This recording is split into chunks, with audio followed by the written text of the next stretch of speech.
Hello, everyone. Welcome to the FDRs. As you know, I am FDR, not the real FDR. Heyo. But I just wanted to at least get down. This is where I like to talk to the news and everything else into the whole front.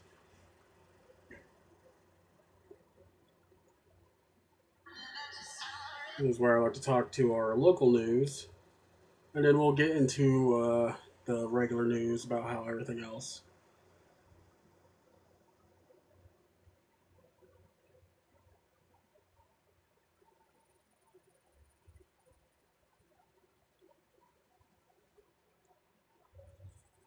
So,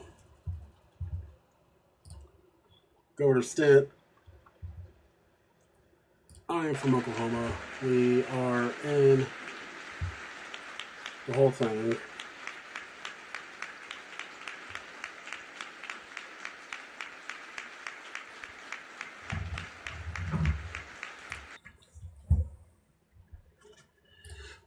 All right, so Governor Stitt. Hide an industry that enables cartel activity, human trafficking, and foreign influence in our state. Send the marijuana issue back to a vote of the people, and let's shut it down. I've thought about that since that day when he said that, and it would be really hard to completely undo that program. Senate Pro Tem Lonnie Paxton says getting rid of medical marijuana in Oklahoma is not the best course of action after the governor called for another vote on the program during his State of the State address. I have probably been the leading advocate in this in building since 2018 that thing passed to get some regulatory constraints on the medical marijuana industry. Pro Tem Paxton has always called for laws and rules to regulate medical marijuana, and that's what he thinks should be done moving forward. Continue to regulate the industry so that it is just... Not only that medical marijuana would be great for the state, at least for here, when it became recreationally in Colorado, when it became recreational, not only that Colorado went off their debt, they took away everything that they could. Not only that it's great for tax purposes, yes, because not only that it's being taxed higher, yes, I'm sorry, and you're getting less, but at least we're getting taxed higher. But not only that it is being taxed and became recreational, not only that, like I said, Colorado getting rid of their debt, they were able to help fund schools. So when they were able to help fund schools, they're like, it was legit just, kind of just more nicer than that. But, and then during that time, that was when Oklahoma, Nebraska, and I forgot one other state, they decided to sue Colorado for that money. And I'm just like, and that was during the time when Governor Stitt was in this term too. I don't know why we even decided to even have them here. Just for the Oklahomans that are trying to do this for the Oklahomans that need that product, not for recreational. But he also said there are honest business owners that follow the laws and adhere to the medical marijuana authority rules, and they have made the industry their livelihood. What I would suggest to the governor, we don't need a state question to pull this back. There are some good Oklahomans that invested their life savings into this program, and they're trying to do what the voters actually thought they were voting for. Pro Tem Paxton stated at one point there were around 10,000 licensed grow operations in the state, and now there are around 2,000. He's all for regulation, but does not think another vote on medical marijuana is necessary. Now, what we got was this cartel-infested rural Oklahoma that was really the center of illegal marijuana in the nation. And so we have... At least with the whole cartel rule, I don't understand, because like with the whole situation, not only that the whole from medical marijuana not is only good for the state. Like I said, even when it's like recreational, the whole recreational thing would be great, because I mean, not only that it will fuel everybody, they just think that everyone's just going to get high, lower the whole popularity. Not a lot of people getting high nowadays, so this is just for the older folks. So I mean, either way. It's just because Governor Stitt is just more upset because he had the alcohol rule.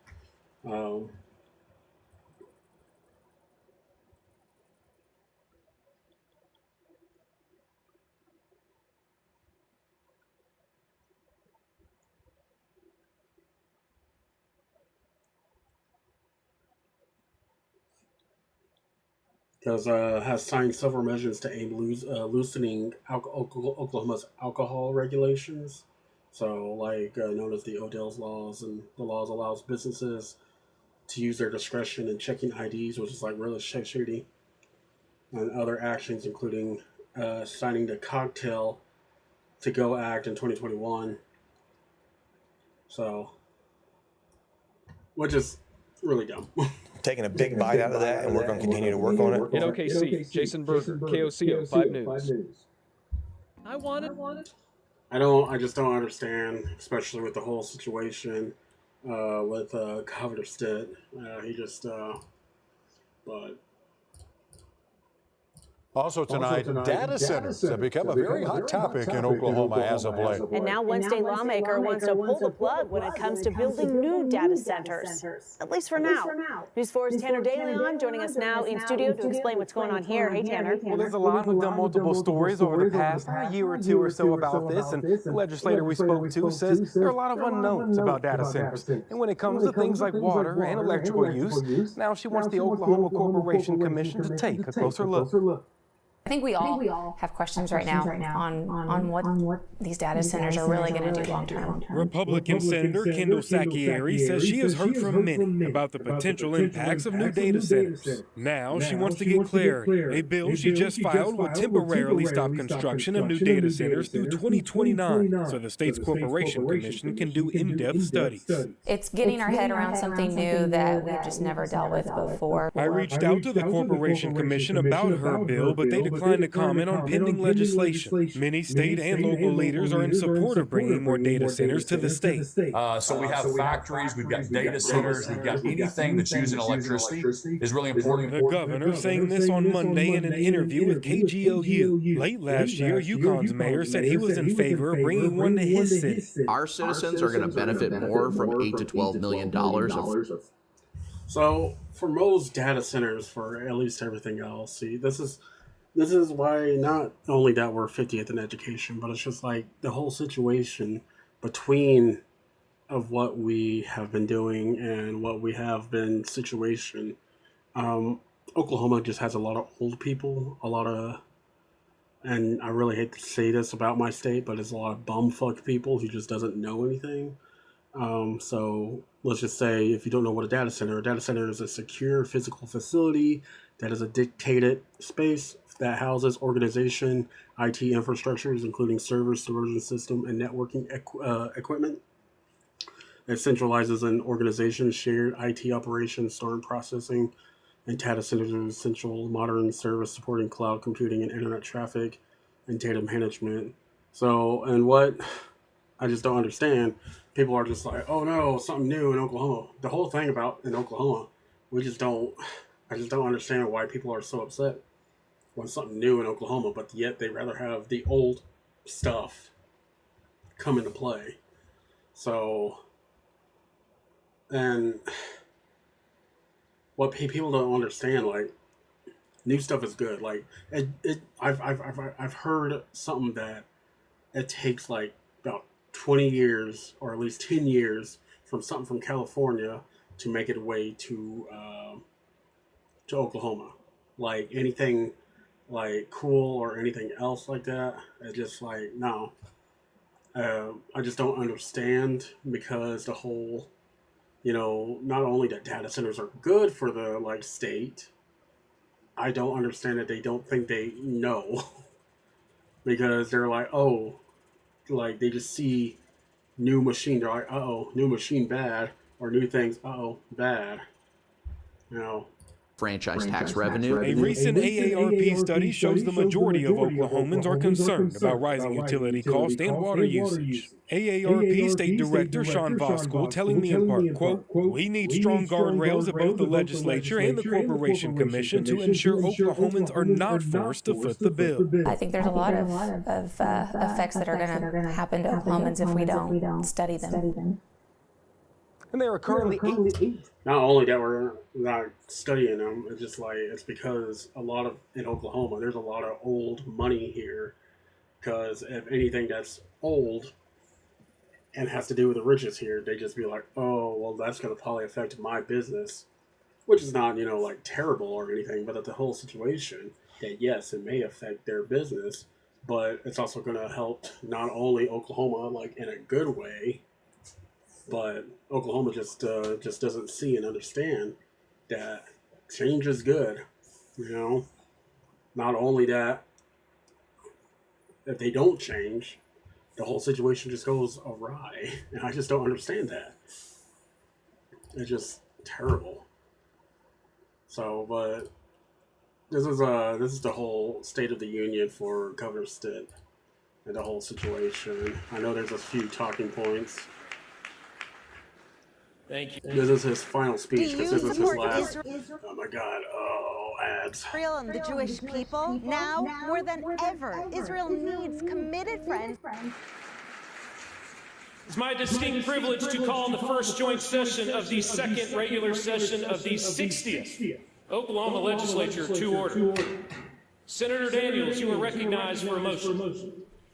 Thank you, Mr. President. I move that the attendance roll of the Senate be considered the roll call. I guess I should just probably go to the talking points. Oh, they turn off the comments, of course. Let's see. Whatever they got Governor Stitt talking about other things. Oh yeah, here it is, the full 33-minute one. See, the whole situation about Oklahoma is just like we got way too many old people.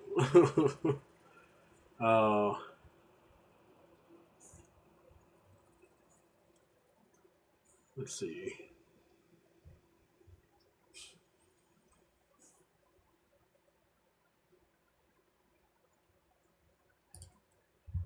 The governor laid out his priorities for higher education here in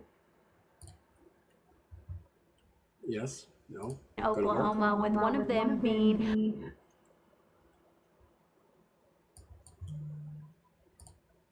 the governor laid out his priorities for higher education here in Oklahoma, with one of them being a quicker path to getting a bachelor's degree, another one being checks and balances for professors at our local universities. Just, Massachusetts, they're already got a pilot program and a 90-hour bachelor program. Maine, Indiana, Utah, they're already working on this as well. I don't want to get behind. If we do that, again, it will just continue to make Oklahoma top 10, and the people and the businesses will come. We're already 50th in the state, and yet you want to start streamlining about the situation, about how to get a bachelor's that fast? What do you have to do is just like... They'll know they have the workforce here. The governor wants universities to prioritize subjects that lead to employment. He says the board got rid of dozens of programs just last month. It was hard decisions, and I know that, to close 41 degree programs. And you put 193 more on action plans. Another goal is more internship and apprentice opportunities for students. Queen has started here in Oklahoma City. They're doing a program for high school kids that's really amazing. Finally, the governor wants more checks and balances for universities' tenure systems. I believe we should standardize how many classes should a professor teach, or how many research dollars should they bring in. But don't let someone teach no classes and bring no research dollars in, right? It's pretty silly. To learn more about these two executive orders, just visit the KOCO website.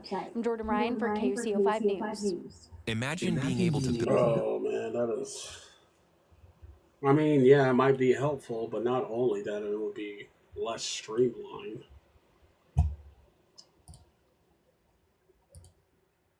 It is 10 till 7 right now, changing gears to our state capitol. In fact, a father's grief turning into action at the Capitol this week. His 3-year-old son, Leo, died from fentanyl poisoning, and now a bill named after little Leo is aimed at saving others before it's too late. News 4's Sydney Batzloff has the details. And this is Leo. He loved dressing up like Spider-Man and wanted to be a superhero. But at just 3 years old, Leo's life was cut short, dying from fentanyl poisoning while in his mother's care. He was just a really sweet kid.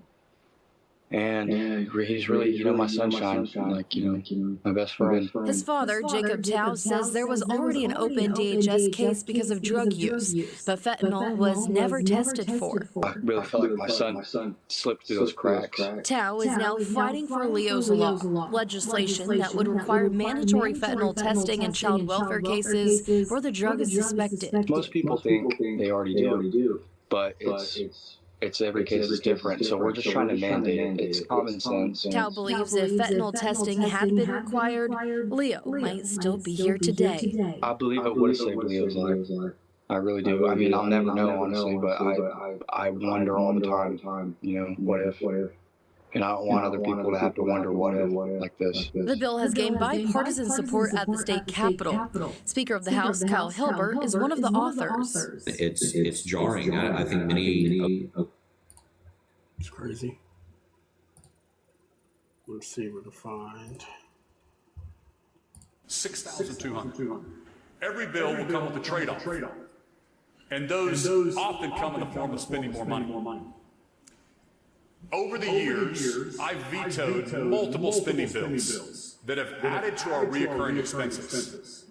Yet many of those vetoes were overridden. Tallying it all up, veto overrides of spending bills have cost the taxpayers nearly $800 million in my time as governor. That's enough to cut another point off of the income tax. We have to stand up for the taxpayers and advocate for the future of our state.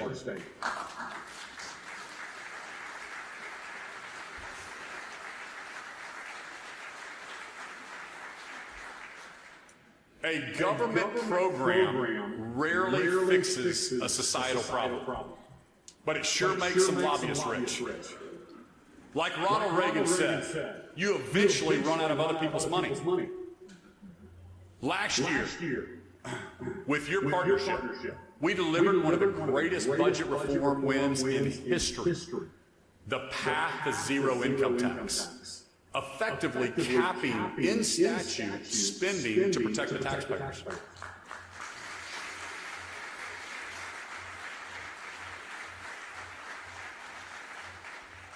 To preserve this progress, I'm calling for a state question on the ballot. Let's codify a 3% annual cap on reoccurring spending growth in our Constitution. And let's lock in future cuts with ironclad rules. This keeps the growth of government in check, and it protects the Oklahoma taxpayer. And where I have the authority, I'll rein in welfare spending. Government dependency is a trap. It robs self-reliance and it balloons budgets. I always say government programs should be a trampoline, not a hammer. But too often that's not the case. Medicaid is Exhibit A. It's driving massive spending growth while enabling waste. In 10 years, Medicaid is projected to eat up 37% of our annual budget. $6 billion. People rely on such as Medicaid, you know, not only because of like disability and everything else that you can't do, but you're also trying to not point out as fraud. You know, especially people in Oklahoma, and because we have low class like properties here and low class here in Oklahoma, and it's pretty big. People rely on Medicaid not just for anything, just to get their medications, you know, cheaper, and or, you know, anything for subsidies for anything, such as anything for, you know, anything medical expense, you know. And he just thinks, oh, okay, we could just stop that. We have to make a change. My recent executive order ramps up work requirements on vetting for Medicaid, SNAP, and other federal welfare benefits. But I need your help. I'm calling on the legislature to send a question to voters that would allow adjustments to Medicaid expansion so that we protect the program for those who really need it, not those who should be working. When I ran for office, I promised Oklahomans a $2 billion savings account. No one believed we could do it. The newspapers ran headlines challenging the idea. Today, with your partnership, we have shattered records, holding the largest cash reserves in state history, over $5.5 billion at its peak.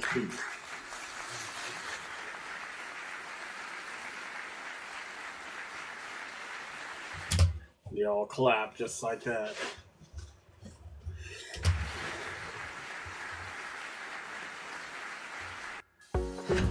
Oh, let's get an ad blocker going on.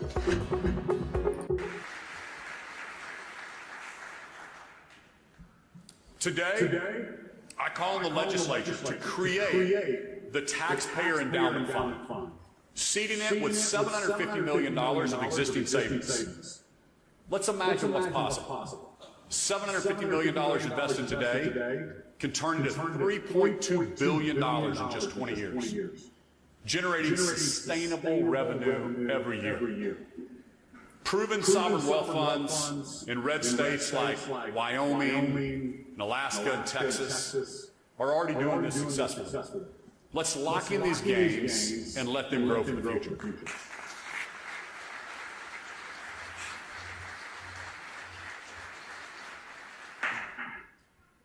Last week, 1,000 Oklahomans were born. One of them is very special to me, my first grandson.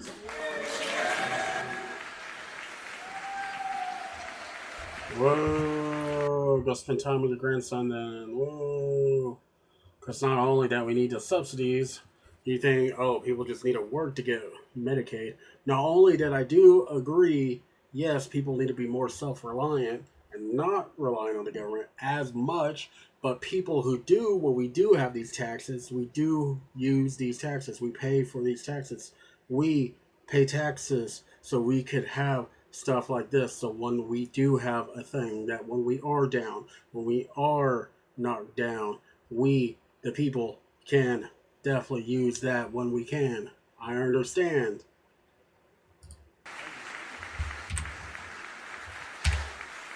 Slip and fall and hurt your hand. These new Oklahomans are the reason we're all here.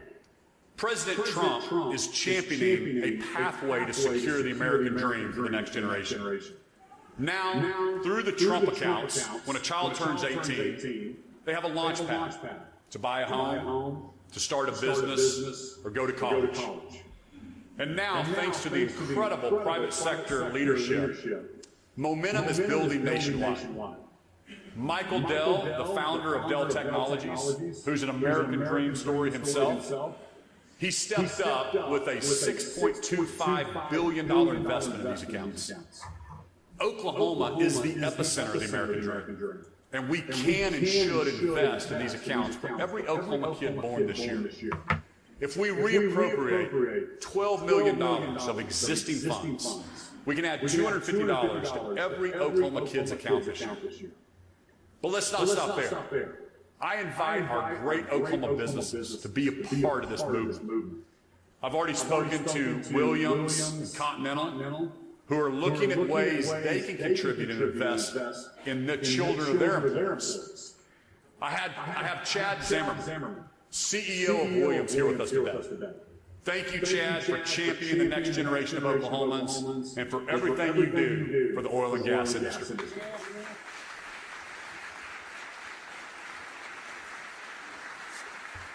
This is what I mean. They come from old money. Most of these people are like straight up like connected.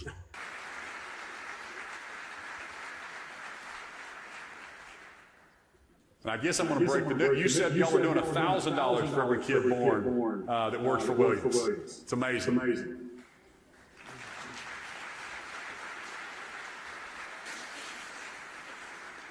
Together, we're not just talking about the American dream. We're securing it for the next generation. For the past 7 years, as I've traveled around Oklahoma, I've learned what the American dream means to us. Oklahomans aren't waiting for the American dream. They're building it for themselves. This guy straight up looks like a Whovian. He looks like he looks like the mayor from Whoville from Dr. Seuss, like the Grinch. It's the freedom to start a business or nonprofit. For others, it's the freedom to buy a home. For nearly 250 years, the American dream has been rooted in the promise of home ownership. A place to raise a family, build a future, and pass something on to the next generation. Here in Oklahoma, that dream runs deep. Our forefathers chased opportunity in the land run of 1889, staking claims on unassigned lands. They were not unassigned, they were straight up.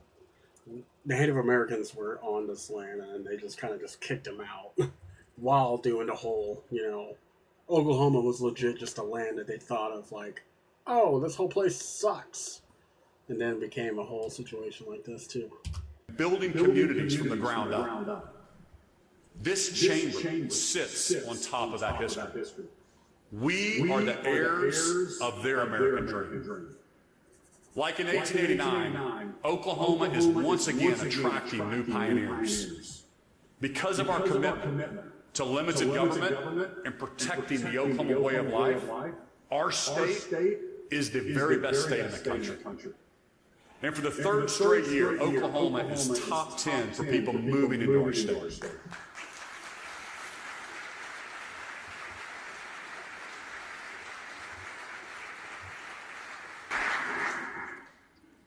We are headed in the right direction, and the world is taking notice. More businesses, more people, more demand for housing, which means higher property values. And as our property values rise, so do property taxes. And too many Oklahomans, veterans, seniors, young families, they are feeling the pressure. Many are concerned they're being priced out of the American dream. We owe Oklahomans real relief, not temporary fixes and election cycle talking points. We can't lose the momentum of this moment. I'm calling for a state question that freezes property tax growth across the board. Send it to the people.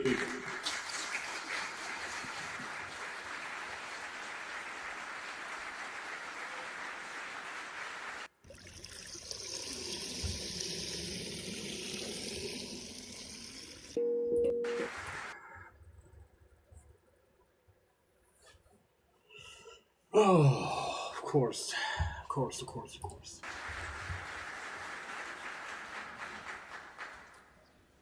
For some, the American dream might look like a home, but it starts with a strong education. We know that when you're young, you learn to read. And you grow older, you read to learn. No career pathway program, no workforce initiative, no intervention later in school can succeed if students cannot read well. And too many of our students are not reading at grade level. Yeah, it's because we're 50th in education. We are 50th in education.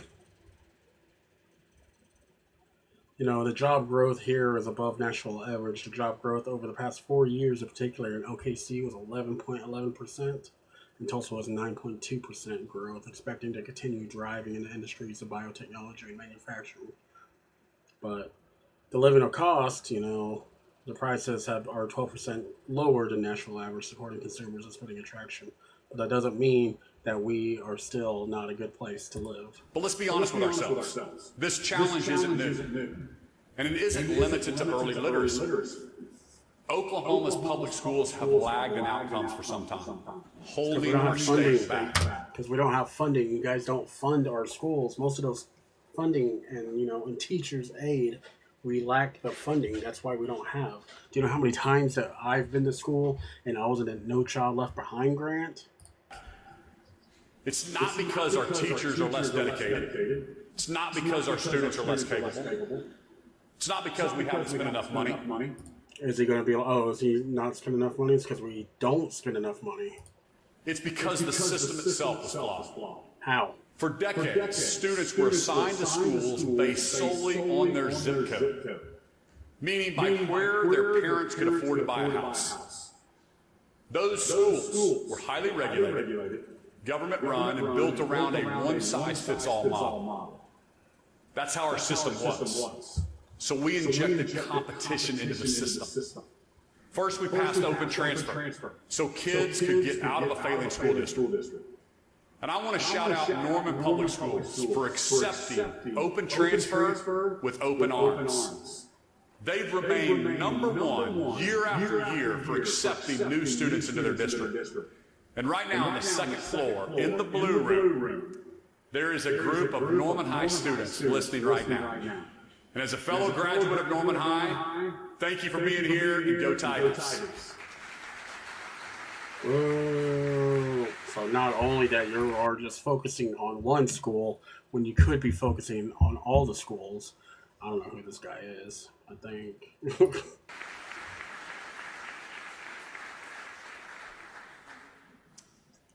But at the end of it all, a student can transfer to a new school, but if they want to excel in athletics, their opportunity may be blocked by an unelected and unaccountable high school sports association, the OSSAA. Last year we heard stories of students who followed the rules, did everything right to transfer schools, and yet the OSSAA denied them the chance to play basketball at their new school. Their parents had to hire a lawyer and go to court just so their kids could get to play at their new school. That's unacceptable. Your ability to play sports shouldn't be contingent on your parents' ability to afford an attorney. It's time to eliminate the OSSAA and secure our progress with open transfer.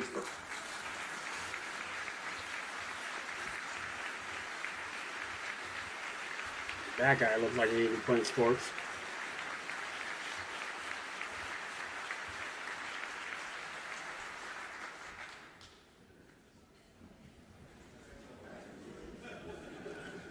Next, we expanded access to charter schools. Our statewide charter board was a great reform, but we still let local school districts block new charters from opening. Listen, you shouldn't have to get permission from McDonald's to open a Burger King across the street. If we want top-tier charters to come to Oklahoma, they should be able to go straight to the statewide board authorization instead of playing Mother May I with the local school district. Finally, we passed the most impactful education reform in our history, the parental choice tax credit. To finish the work on this achievement, it's time to make the program available to every Oklahoma family who wants it. Let's eliminate the cap.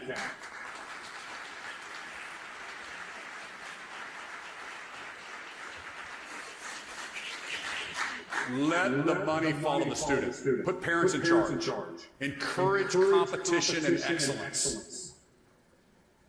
This past year has been a turnaround year at the Oklahoma State Department of Education. I'm proud to have appointed Lyndall Fields, who is leading that effort.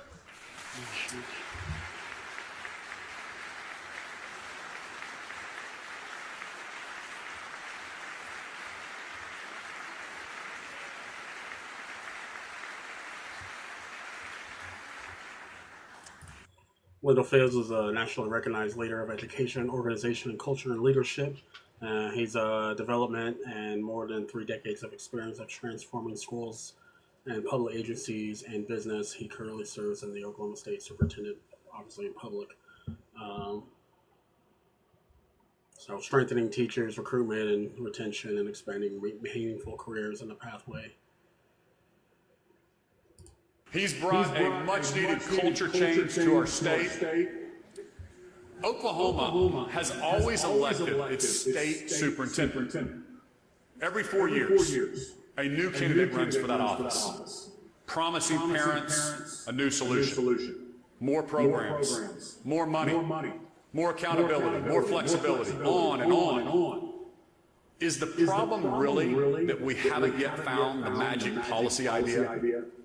Or is it that we have a politics problem? 38 other states appoint their superintendent rather than electing them. It keeps the focus on outcomes instead of politics. Leadership alignment matters. That's why Oklahoma's next governor should have the authority to appoint the superintendent of education. Oklahoma's next governor should be at least some that's not a Republican, because not only that, the Republican side will not be a deciding factor, they will be destroying hospitals and everything else because they don't know what to do with that whole situation. Not only the whole thing is going to be up in the rise, it's just going to be pretty terrible.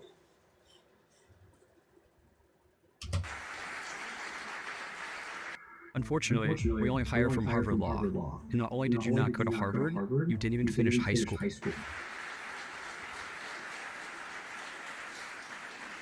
I'm grateful to Speaker Hilbert and Pro Tem Paxton's leadership on this issue. It's common sense. Let's get it done. As governor, my top priority has always been keeping Oklahoma safe. One of the greatest threats to public safety is the out-of-control marijuana industry. When Oklahomans voted to legalize medical marijuana in 2018, we were sold a bill of goods. Out-of-state liberal activists preyed on the compassionate nature of Oklahomans. Then it opened up Pandora's box. Now we have more dispensaries than we do pharmacies. Think about that. These storefronts hide and is that a bad thing? Because not only that, we are considered as big pharma over here. Industry that enables cartel activity, human trafficking, and foreign influence. Not only that this is regulated by the government, I don't know how that relates to cartel activity, because not only that it's regulated by you guys as a federal thing, if we opened up as recreational, none of this stuff would be happening. It's in our state. Adria Berry at the Oklahoma Medical Marijuana Authority and Donnie Anderson at the Oklahoma Bureau of Narcotics have done an incredible work to hold back the tide of illegal activity. This industry is plagued by foreign criminal interests and bad actors, making it nearly impossible to rein in. We can't put a Band-Aid on a broken bone.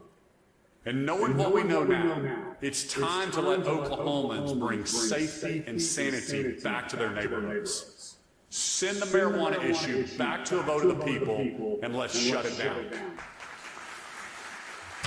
No, they're all just trying to stand up, because not only that they're trying to make it super hard, not only that if you do get caught with marijuana here, they're going to try to make it be a DUI. Even if you are not even smoking it, like even if you are, like they even making the vapes now a DUI standard, even if you are caught smoking it too.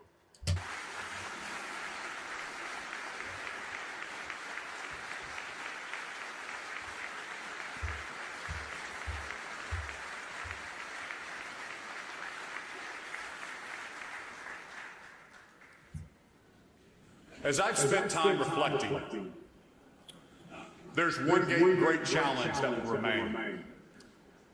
To those of you in this chamber and those yet to serve, I implore you to fight for one Oklahoma, for fairness, transparency, and for state sovereignty. I'm proud of Oklahoma's heritage.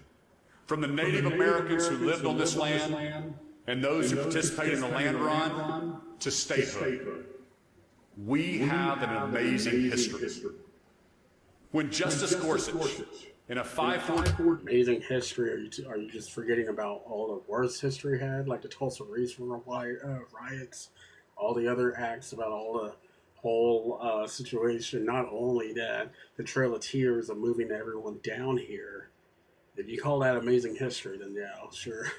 Decision in July of 2020 decided that half of our state was a reservation. I became the first governor who had to face this new challenge.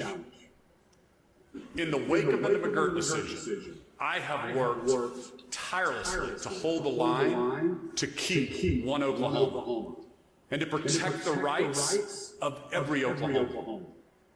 We need to come together and protect the vision that was cast in 1907. We need to stop any effort to federalize half of our state. That's why it's so important that we elect men and women of integrity. And I want to make a few truths abundantly clear. Number one, all laws should apply equally to all Oklahomans, no exceptions. An Indian named Kevin Stitt shouldn't be treated differently than a single mom of a different race. If you commit a crime in Oklahoma, you should be prosecuted by a duly elected Oklahoma district attorney. You should be tried in an Oklahoma court overseen by a duly elected Oklahoma judge. And you should be protected by the rights laid out in the Oklahoma Constitution. Your race shouldn't call any of these factors into question. But it does, straight up, like the whole situation.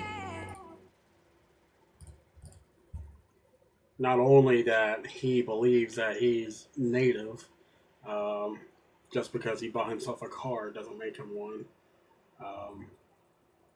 I guess you would say he's a pretendian. But not only that these are federal lands that were given to us, these federal lands were, were operated within, with our rights. We're kind of bigger than that, the whole situation. If you live in Oklahoma, if you drive on Oklahoma roads, you attend Oklahoma schools, you vote in Oklahoma elections, you absolutely should not have different tax treatment than any other Oklahoman. These things shouldn't be controversial. I challenge you. We don't have different taxes. We pay the amount of taxes. Most tribes in Oklahoma, I don't know about any other states, about other different tribes, but most of our tribes that we deal with, just because our tribe, they pay for most of those taxes.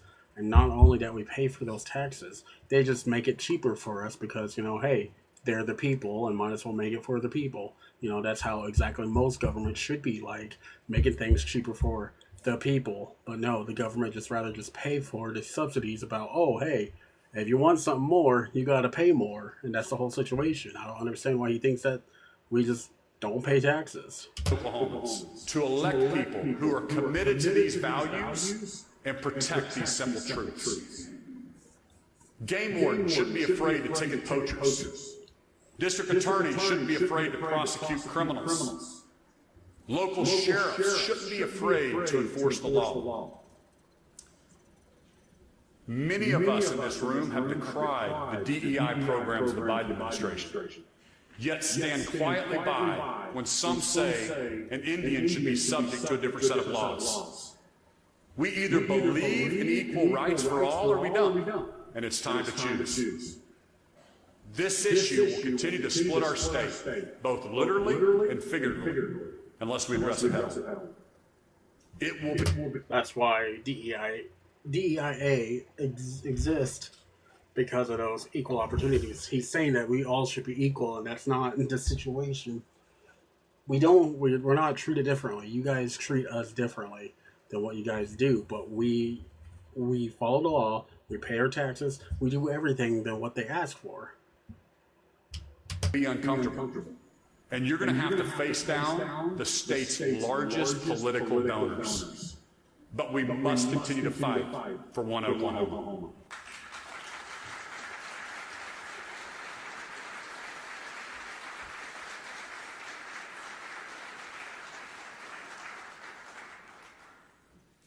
Every year, there are challenges to address and hurdles to clear.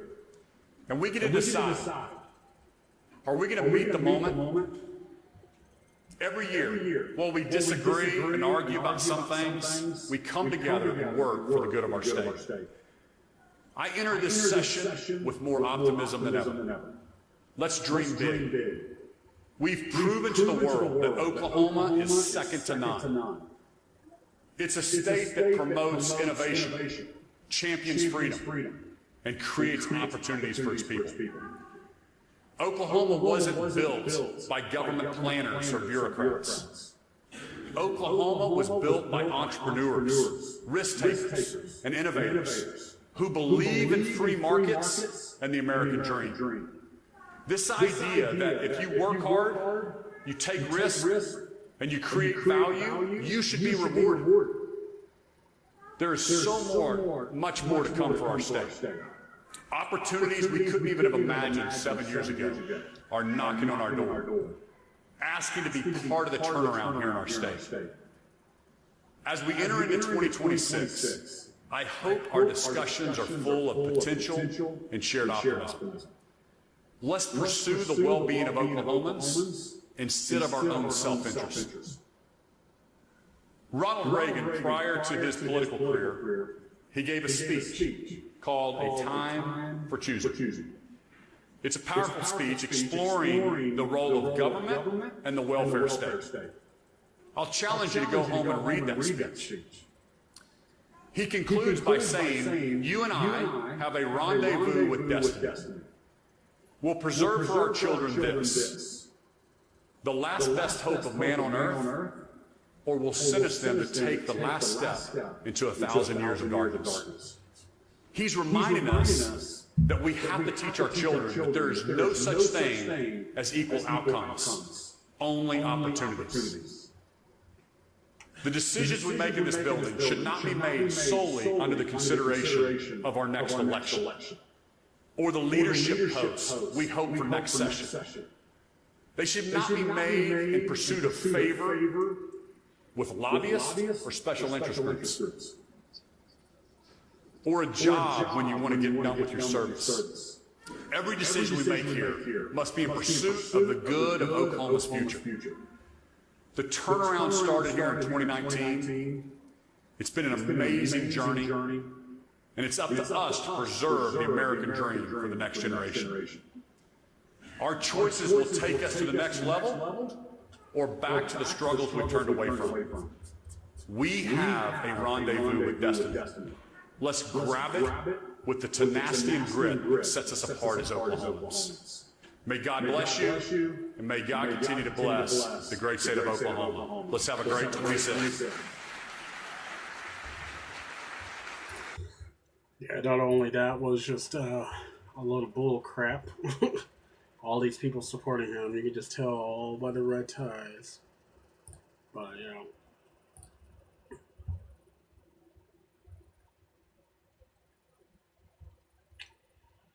Crazy, though. Crazy.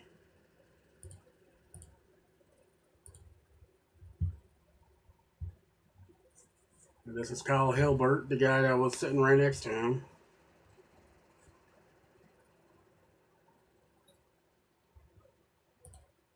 What if I can build an app that works my way with Base 44? My work is chaotic, and I need to... At Little Bighorn Battlefield, history runs deep. Everything with the battle where it had happened, it was here on this valley that where it happened. For Kiana Katora, that history is personal. Without these teachings, I wouldn't know who I was. Because it's just as of recent that I've started to get more into my identity as a Native person, as a Indigenous person. Now controversy stirs as President Donald Trump moves to remove signage describing broken promises to Native American tribes and erase references to the loss of Indigenous culture and language under boarding school systems from the Little Bighorn Battlefield. It bothers me really deeply. Kiana calls it an attempt to erase Native history. It's just disturbing, disgusting, and it's wrong.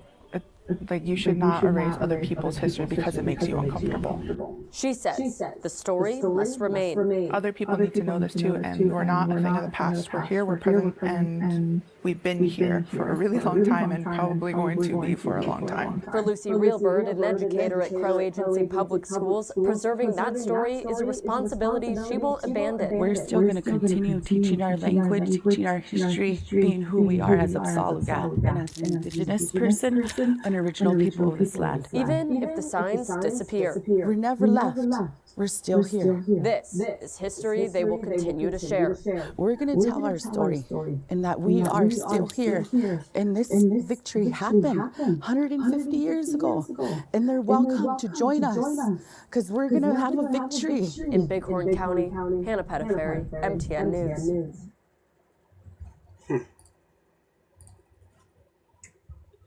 Yeah, that's pretty crazy.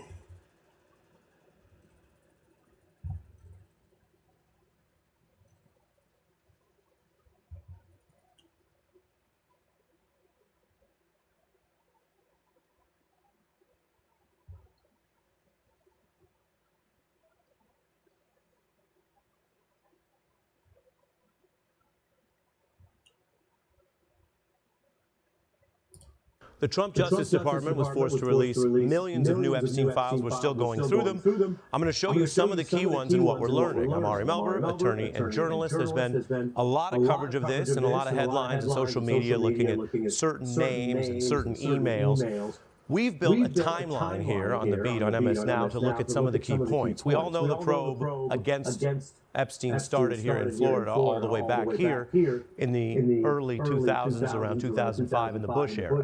What we've learned new for the first time in the 3 million files is that while he was indicted there was a sex trafficking indictment of him at DOJ under the Bush Justice Department that was discarded. Now, we've heard a lot about the sweetheart deal, but what the government essentially has been hiding for all these years is that they had a 55-page plus case with evidence, with witnesses, written up, ready to go, and that was discarded. So instead, Epstein was indicted and given only a year in prison. This case would have ended everything. He could have been in prison for decades if convicted. And so the files are showing part of why the government may have covered it up. Some people may be in the files. Some people may have reasons to cover up what they may have done or visited or their relation with Epstein. We also see why government cover-ups can last. This was the same thing we've seen back all the way to Nixon and Watergate. If the government had this written case and everything we know now about Epstein, and yet it was pulled and they gave him the sweetheart deal, well, that puts a lot of pressure on everyone. The files now show us this, which is why this transparency is constructive, even if there's still secrecy to be fought.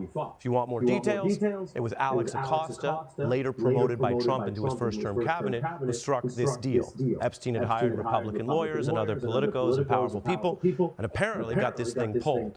This was also around the time that a current Trump official, Lutnick, said was his last contact with Epstein.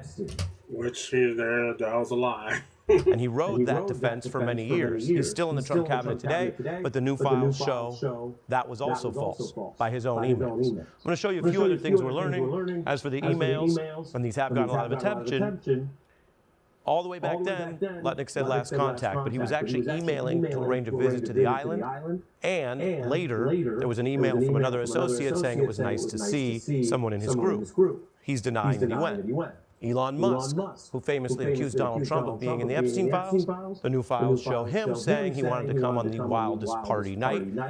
And it's pretty crazy that Elon Musk that wanted to be in the file. And that Elon Musk was like trying to invite himself into the island.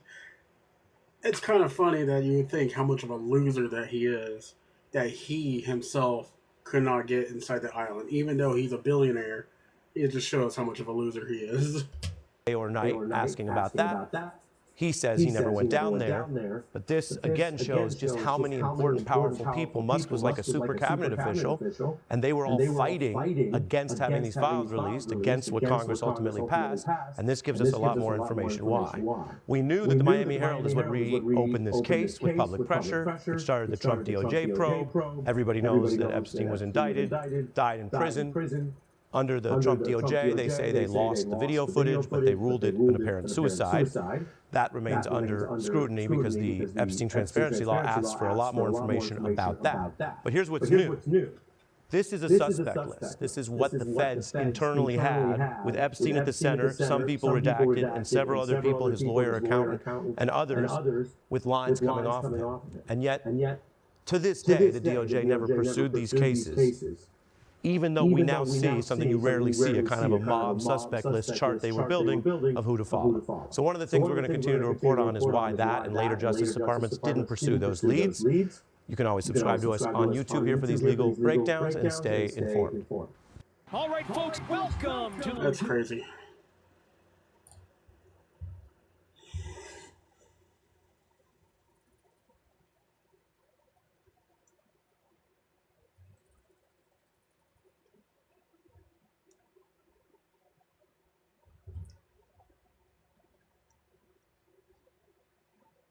Double standard in the judicial system, sickening, needs to be stopped in a Russian influencer. And that's what I say, not only that Epstein created all these things, and not even just Epstein, just the big government, it just shaped everything. They rolled everything into one thing, and it's just crazy. I'm joined now by the co-host of Pod Save America, Tommy Vitor. Tommy, we had a pretty disgusting clip surface today with who else but J.D. Vance. Let's see what he said today. Did you plan to apologize to the family of Alex Peretti? For what? For, labeling him an assassin with ill intent. Well, again, I just described to you what I said about Alex Peretti, which is that he's a guy who showed up with ill intent to an ICE protest. No, but if it is determined that his civil rights were violated by this FBI investigation, will you apologize to that? So if this hypothetical leads to that hypothetical leads to another hypothetical, will I do a thing? So, Tommy, that was J.D. Vance being asked about his initial response to the Alex Peretti shooting, where, of course, he called him an assassin. He was part of that, cadre of Trump administration officials who viewed their role in all of this as not getting to the bottom of what happened, but instead painting a narrative before anybody was able to actually see the facts. So your reaction, first and foremost, to what we heard from Vance. Yeah, I mean, J.D. Vance is the smear merchant in chief. He gleefully retweeted Stephen Miller's claim that Alex Peretti was an assassin who, quote, tried to murder federal agents. Before that, J.D. Vance called Renee Good a deranged leftist. No, actually, she was just a mother of three who was out observing ICE activities. And so, the pattern from J.D. Vance is he is willing to say and do anything that gets him more power or that keeps him in power. And I think that is what we're seeing here. And that is why he is detestable. He's also whiny. He acts like he is the victim here for being asked the question, not the individual who was murdered. I hope that Republican voters find him as repulsive as we all do, and that he is not the Democratic nominee in 2028. But God, that guy sucks.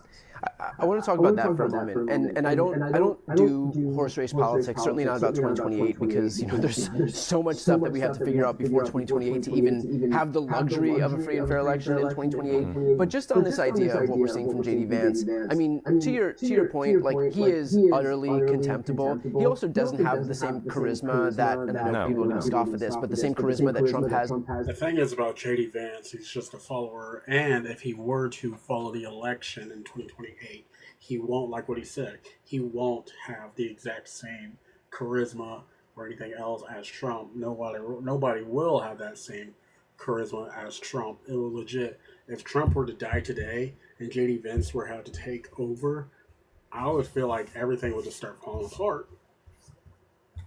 And not only, because I don't think they even have a contingency plan if Trump were to die today. At least with Republican voters. Do you think that reads when you see stuff like this? I do. Look, Donald Trump, I realize people hate him, but before he was in politics, he was one of the most famous people in the world. His brand was a billionaire. His brand was the guy on The Apprentice.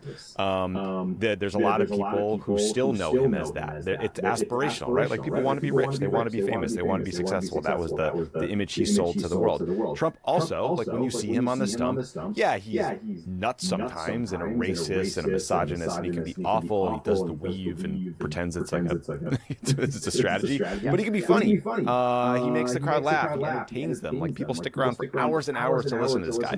I can't imagine listening to J.D. Vance read anything longer than a menu. It sounds like hell on earth. So yeah, he sucks.